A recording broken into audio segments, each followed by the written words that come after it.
ஒரு வழியா பார்த்தீங்கன்னா, நம்மளுடைய பிக் பாஸ் வீட்ட விட்டு டாக்டர் திவாகர், அதாவது நடிப்பு அரக்கன் திவாகர் அவர்கள வெளியேத்திட்டாங்க, எலிமினேட் பண்ணிட்டாங்க. ஸோ இதுக்கு முக்கியமான காரணமா என்ன கருதப்படுதுன்னு பார்த்தீங்கன்னா, திவாகர் அவர்கள் அடிக்கடி வார்த்தையை விட்டிருந்தார். தராதாரம் அப்படிங்கிற ஒரு வார்த்தை, அதுக்கப்புறம் மத்தவங்களோட ஜாதியை பத்தி பேசுற வார்த்தை, இந்த மாதிரியான விஷயங்கள்லாம் இருக்கு. முக்கியமா பார்த்தீங்கன்னா, இப்ப இந்த லாஸ்ட் வீக்ல கூட திவ்யா அவர்கள், "நீங்க எந்த ஊரு? நீங்க எந்த மாநிலம்?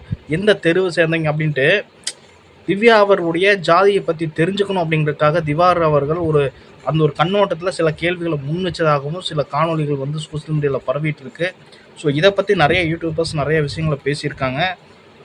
ஸோ இது ஒரு முக்கியமான காரணமாகவும், அதே மாதிரி பார்த்தீங்கன்னா மேக்ஸிமம் இவருடைய அந்த ஒரு நாள்னா அந்த ஒரு நாளை ஃபுல் அண்ட் ஃபுல்லு இவர் மற்றவங்களை பற்றி பேசுகிறத விட, இவர் தன்னைத்தானை பற்றி பேசுகிறத விட தற்பெருமை பற்றி தான் பேசிகிட்டு இருக்காரு அப்படிங்கிறதான் சொல்லியிருக்காங்க. அது மட்டும் இல்லாமல் கேமராவுக்கு முன்னாடி போய் ஒவ்வொரு டைம் ரீல்ஸ் பண்ணுறாரு தவிர டாஸ்க் ஒழுங்காக பண்ண மாட்டேங்கிறார் அப்படிங்கிற மிகப்பெரிய ஒரு கம்ப்ளைண்ட் இருந்துச்சு.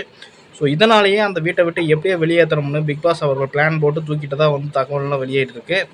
ஏன்னா இந்த வாரம் எவிக்ஷனில் கனி அவர்களை தான் வெளியேற்றலாம் அப்படின்னு சொல்லிட்டு பிளான் பண்ணியிருந்தாங்களாமா. ஏன்னா கனி தான் ஓட்டிங்கில் இருக்கிறது ரொம்ப கம்மியான ஓட்டிங்காக இருந்ததாமா.